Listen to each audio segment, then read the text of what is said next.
berbahagia pada hari kita akan mendengarkan atau berdiskusi bersama ya ini tentang aksi nyata modul 3 dari 2 itu penting dalam pengelolaan sumber daya alam yang nanti akan disampaikan oleh Bunda. Untuk memulai cerita pada hari ini, mari kita sama-sama melapaskan kesalahan dilanjutkan dengan kata sambutan oleh Kepala Sekolah SD Negeri 2 Pontianak Timur kepada Ibu Sami SPDC.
Assalamualaikum warahmatullahi wabarakatuh. Selamat siang teman-teman semuanya. Yang saya hormati kepala sekolah beserta rekan guru SD 2 Pontianak Timur yang berbahagia. Pertama-tama mari kita panjatkan puji dan syukur kepada Allah Subhanahu wa taala atas limpahan rahmatnya dan hidayahnya kita dapat bertemu di kegiatan hari ini dalam keadaan sehat walafiat. Tak lupa salawat dan salam senantiasa kita lakukan kepada junjungan kita Nabi Muhammad SAW beserta para sahabatnya. Semoga kita mendapatkan manfaat dari Allah yang amin ya rabbal alamin. Pertama-tama saya ingin mengucapkan terima kasih kepada rekan-rekan semuanya atas kehadirannya yang telah mungkin hari ini masih ada kesibukan isi rapot ya, tapi telah menyempatkan waktunya untuk hadir dalam kegiatan hari ini yang terkait dengan kegiatan aksi nyata modul 3 di 2 pemimpin dalam pengelolaan sumber daya di program guru penggerak. Nah, jadi modul 3 kedua ini adalah modul kedua terakhir ya Bapak Ibu, Ibu memang di program guru penggerak yang sedang saya jalani berdasarkan jadwal itu awal bulan depan itu insya Allah sudah berakhir. Jadi ini adalah bulan terakhir, jadi saya mohon doanya dari rekan-rekan semuanya agar saya diberikan kelancaran, kemudahan, agar bisa sampai di garis finish nantinya. Nah, saya pada kesempatan kali ini juga saya mengucapkan terima kasih yang sebesar-besarnya kepada rekan-rekan semuanya atas kontribusinya, dukungannya, dan terutama kepada ibu kepala sekolah ya, yang telah banyak saya libatkan dalam kegiatan di guru penggerak di aksi nyata. Jadi itu repotnya juga ya teman-teman. Saya semoga apa yang kebaikan yang sudah teman-teman berikan dibalas oleh Allah Subhanahu wa Ta'ala. Nah, pada kesempatan ini juga saya berharap ya, setelah saya nanti ada teman-teman yang mau mendaftar dan mengikuti program guru penggerak ini, karena menurut saya program guru penggerak ini sangat baik sekali, sangat luar biasa. Ya, banyak sekali ilmu-ilmu yang saya rasa saya belum pernah dapatkan di tempat lain. Di kuliah juga saya belum pernah mendapatkan ilmu ini, dan benar-benar di guru penggerak ini saya merasakan tadi ilmunya yang manfaatnya luar biasa, terutama untuk kita sebagai seorang pendidik yang sangat diperlukan sekali sebagai pemimpin pembelajaran. Baik, saya kembali ke tujuan kegiatan kita pada hari ini. Adapun tujuan kegiatan kita pada hari ini adalah mengidentifikasi dan menganalisis aset yang ada di komunitas. Warga sekolah mampu merencanakan pengembangan program sekolah secara berkolaboratif dengan menggunakan pengembangan komunitas berbasis aset atau kekuatan.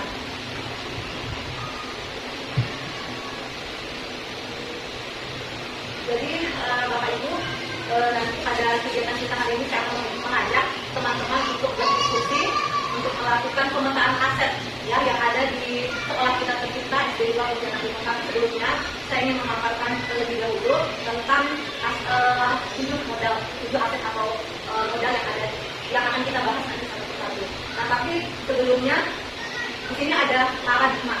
Nah, setelah saya mempelajari modul 3.2 tentang pengelolaan sumber daya aset yang ada di sekolah, yang sebelumnya saya itu mengidentifikasi sesuatu itu selalu berdasarkan kekurangan atau berbasis pada atau pendekatan berbasis kekurangan, selalu fokus pada kekurangan, berutang pada masalah.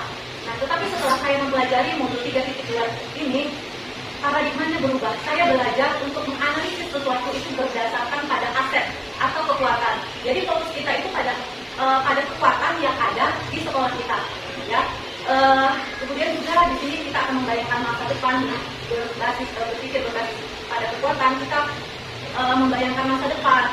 Di sini berpikir tentang kesuksesan yang telah ada, mengorganisasikan kompetensi dan sumber daya, merancang rencana berdasarkan visi dan kekuatan, kemudian melakukan rencana aksi yang sudah diorganisasikan. Nah, jadi kalau pendekatan berbasis kekurangan itu kita membuat kita pesimis. Kegiatan ini tidak akan berhasil, kegiatan ini pasti akan gagal. Tapi kalau kita menggunakan pendekatan berbasis kekuatan, nah kita akan selalu optimis bahwa program atau kegiatan yang akan kita rencanakan itu dapat terlaksana dengan baik.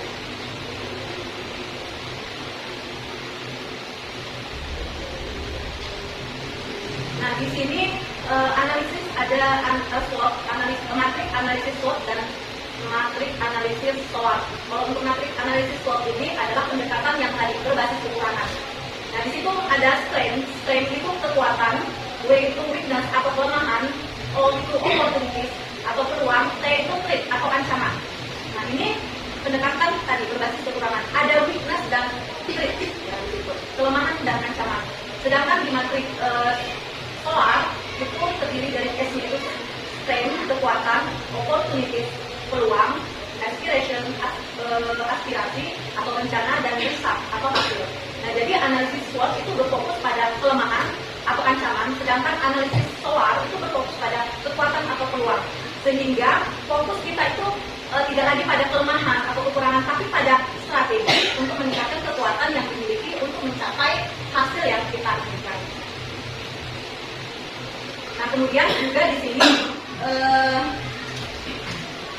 ini juga saya berpikir bahwa aset yang ada di sekolah itu aset yang hanya ada di dalam sekolah, ya. Tetapi ternyata cakupannya lebih luas lagi. Aset sekolah itu adalah sumber daya yang ada di dalam sekolah dan di sekitar lingkungan sekolah.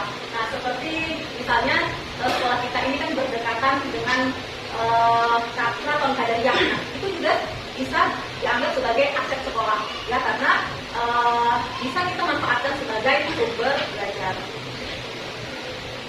Nah, baik, di sini yang akan kita bahas yaitu 7 aset atau modal utama. Yang pertama adalah manusia, yang kedua adalah sosial, yang ketiga adalah fisik, yang keempat adalah alam atau lingkungan, yang keempat finansial, yang kelima politik, yang keenam, yang ketujuh agama dan budaya. Nah, untuk aset manusia yaitu sumber daya manusia atau SDM yang berkualitas. Sumber daya dengan pengetahuan, kecerdasan, keterampilan yang ada di komunitas, masyarakat, dan lingkungan sekitar. Aset fisik yaitu bangunan yang bisa digunakan untuk kelas atau lokasi melakukan proses pembelajaran, atau termasuk infrastruktur atau sarana dan prasarana.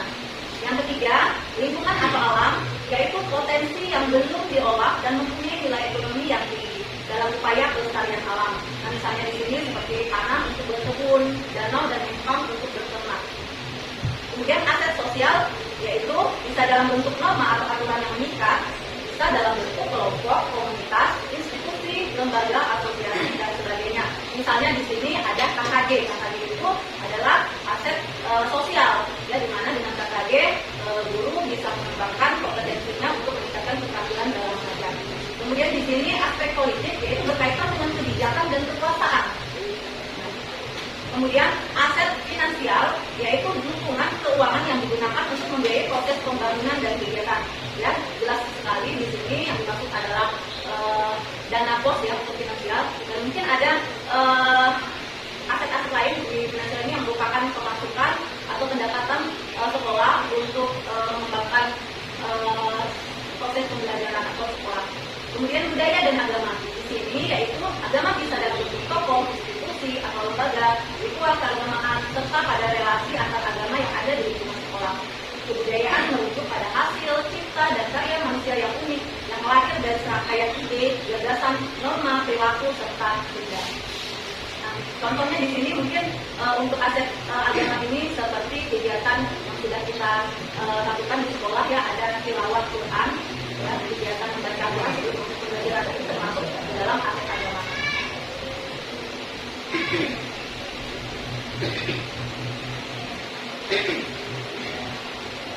Baik, demikian teman-teman untuk penjelasan tentang 7 aset atau modal.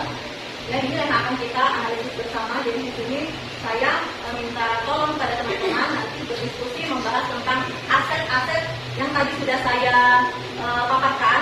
Nah, nanti saya akan bagi ke dalam 3 kelompok yang terdiri dari kelas tinggi, kelas rendah, dan kelompok mata pelajaran.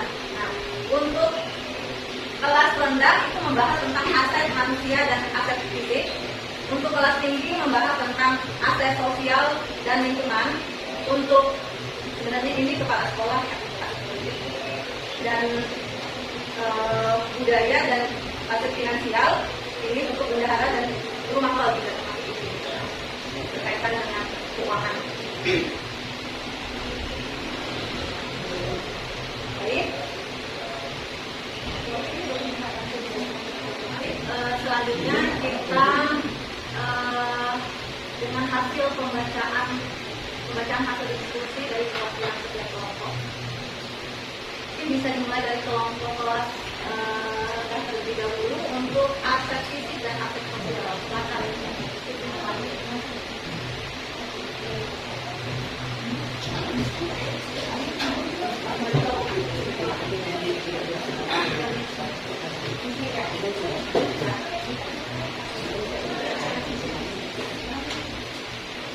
Yang pertama, modal manusia. Di sini ada pengawas sekolah. Di sini rutin melakukan pembinaan kepada guru untuk meningkatkan kualitas pembelajaran. Kemudian ada kepala sekolah berkualifikasi S1 dan berpengalaman. Kemudian guru berkualifikasi S1 dan terdapat 2 orang yang sudah bersertifikasi administrasi sehingga lebih kompeten dalam proses pembelajaran.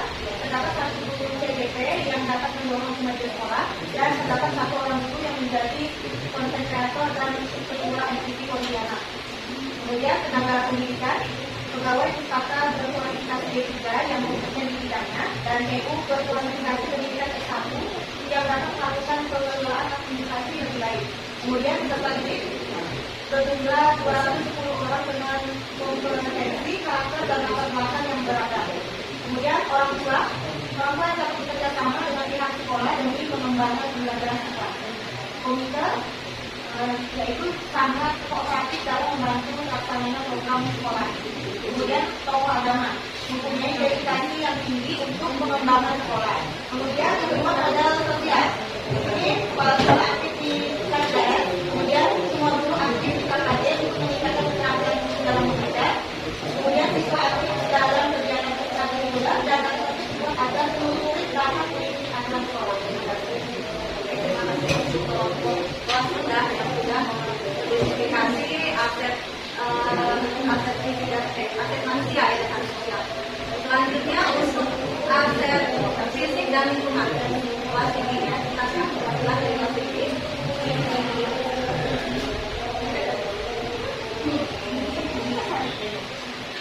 Oke, baik, terima kasih. Di sini kalau kami membahas model pembelajaran pertama bentuk utama dari ruang kepala sekolah, kemudian ruang PU, dan ruang kelas. Kemudian yang kedua bentuk penunjang seperti perpustakaan, sekolah, WC buku, dan lain-lain. Kemudian lapangan bola dan lapangan basket. Kemudian yang ketiga untuk infrastruktur atau sarana prasarana penampungan air, jaringan listrik dari internet. Kemudian sarana pendukung pembelajaran seperti ya.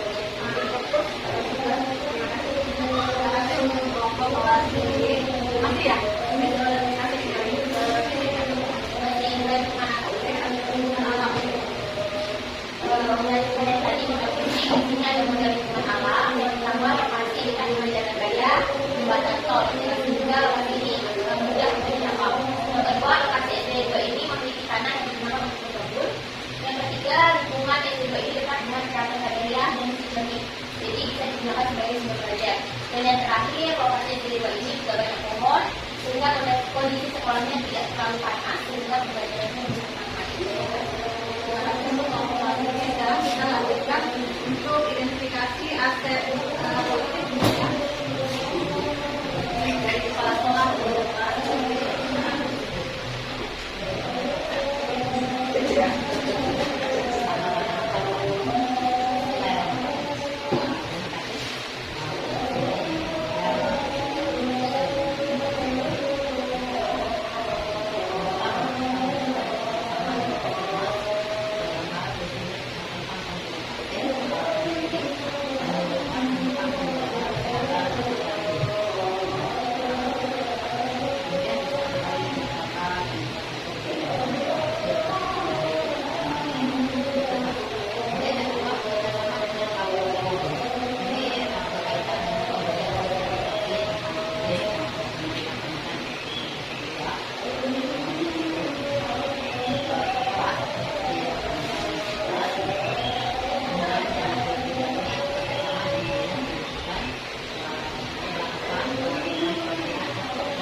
Terima kasih.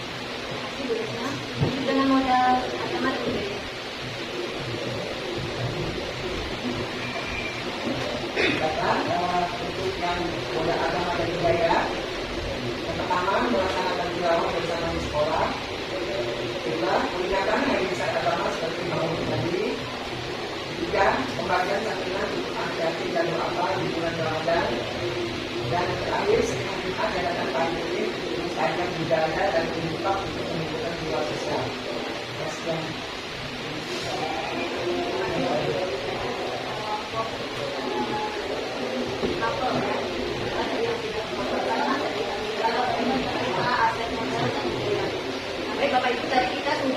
berdiskusi tentang 7 aset yang ada di SD 02 terkait dengan aset tadi ya, aset manusia, aset sosial, aset fisik, lingkungan alam, politik, finansial, budaya dan agama. Nah, selanjutnya kita akan menganalisis menggunakan analisis soal. Nah, tadi seperti yang sudah saya sampaikan, analisis soal ini terdiri dari S itu atau strength atau kekuatan yang ada di sekolah kita. Jadi kekuatan yang ada di SD Negeri 02 Pontianak Timur dan pengaruhnya untuk meningkatkan kualitas pembelajaran. Nah, mungkin dari rekan-rekan ada yang dapat memberikan pendapat apa sih kekuatan yang ada di SD 02 ini, ya?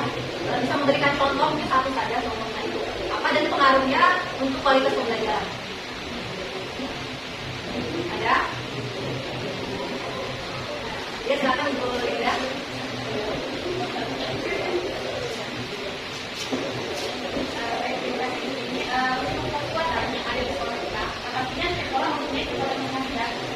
Kalau di sekolah kita menurut saya itu pastinya memiliki perpustakaan di mana yang digunakan sebagai sumber belajar.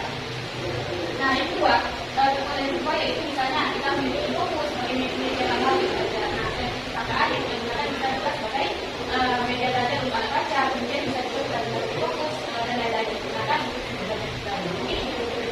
Terima kasih dari Bu Linda. Ini yang memberikan contoh ya, perpustakaan dan media pembelajaran, salah satu media pembelajaran yang fokus ya, meningkatkan kualitas pembelajaran. Nah, kemudian untuk yang opportunity, apa peluang yang bisa kita gunakan untuk mengembangkan SD 02 Pontianak ini? Jadi tadi dari aset yang sudah kita identifikasi, yang sudah kita petakan. Nah, kira-kira apa nih peluang yang bisa kita manfaatkan untuk mengembangkan sekolah kita? Mungkin ada yang bisa memberikan pendapat untuk tadi juga. Oke, silakan Bu. Baik, terima kasih atas kesempatannya.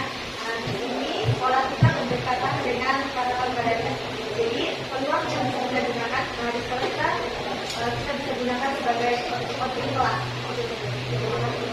Terima kasih Bu Maura. Tadi Bu Maura ini ya tentang kekuatan kita yang berdekatan dengan bangun budaya ya, mana kita dapat memanfaatkannya sebagai sumber belajar atau tadi output kelas kegiatan pembelajaran di luar kelas. Terima kasih. Untuk pertanyaan yang berikutnya, aspiration. Apa rencana program yang dapat kita laksanakan dengan memberdayakan aset yang kita miliki? Mungkin untuk tahun pembelajaran yang akan datang. Ada yang bisa memberikan pendapat untuk yang aspiration ini? Ya, silakan Bu Nanda. Ya, program yang bisa kita laksanakan untuk memberdayakan aset yang kita punya yang tadi itu sekolah bisa mengadakan program literasi untuk meningkatkan keterampilan ini. Nah, misalnya dengan aspek tadi itu tadi dijelaskan adanya perpustakaan. Jadi perpustakaan bisa kita adakan modifikasi supaya keterampilan itu meningkat dari tahun sebelumnya. Terima kasih Bu Nanda. Berarti tadi ada aspek perpustakaan ya. Kita bisa memaksimalkan aspek itu merancang program atau kegiatan terutama tadi yang disampaikan oleh Bu Nanda tentang program literasi ya untuk meningkatkan keterampilan literasi anak khususnya di SD 02. Baik, selanjutnya yang terakhir, riset hasil pemanfaatan aset. Nah, ini apa hasil yang diharapkan yang terjadi pada murid setelah kita memberdayakan aset sekolah? Ada yang bisa memberikan pendapat? Ya, silakan Bu Dewi. Itu aset sekolah apabila dikelola dengan baik mampu meningkatkan kualitas pembelajaran baik akademik maupun akademik maupun sehingga dapat mewujudkan murid berkarakter dan profil belajar yang berhasil. Baik, terima kasih Bu Dewi. Jadi setelah kita tadi ya melakukan identifikasian, kemudian kita sudah mengetahui kekuatannya, kita mengetahui peluangnya, kemudian rencana program yang akan kita laksanakan, tentu kita mengharapkan hasil yang berujung pada murid ya, di mana sesuai dengan standar pendidikan nasional yaitu mewujudkan murid yang berprofil belajar Pancasila. Mungkin itu dari saya dari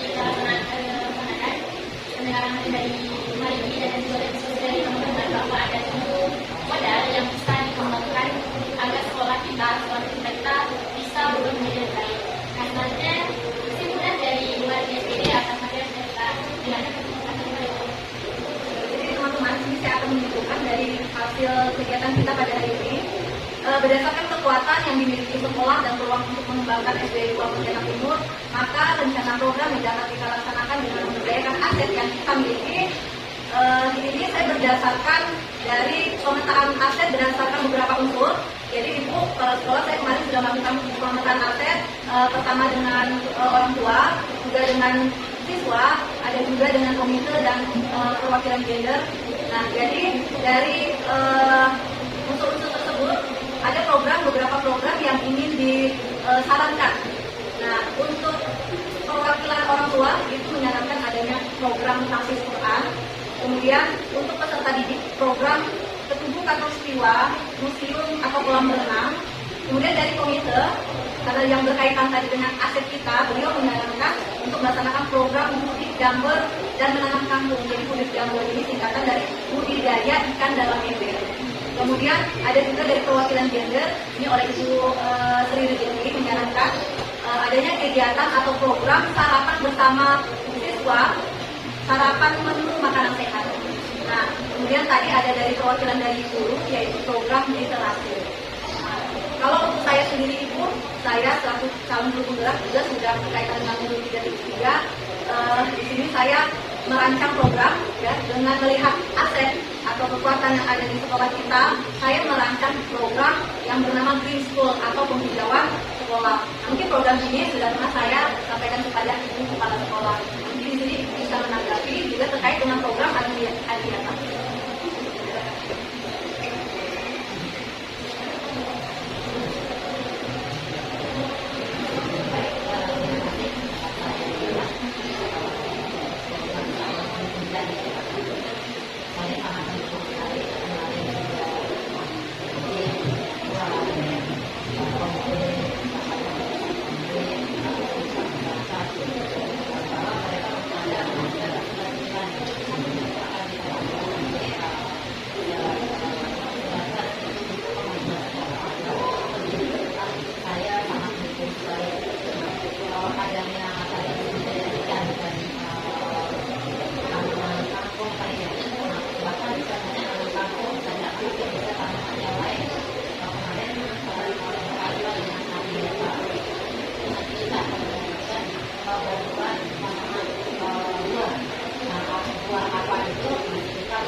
Dengan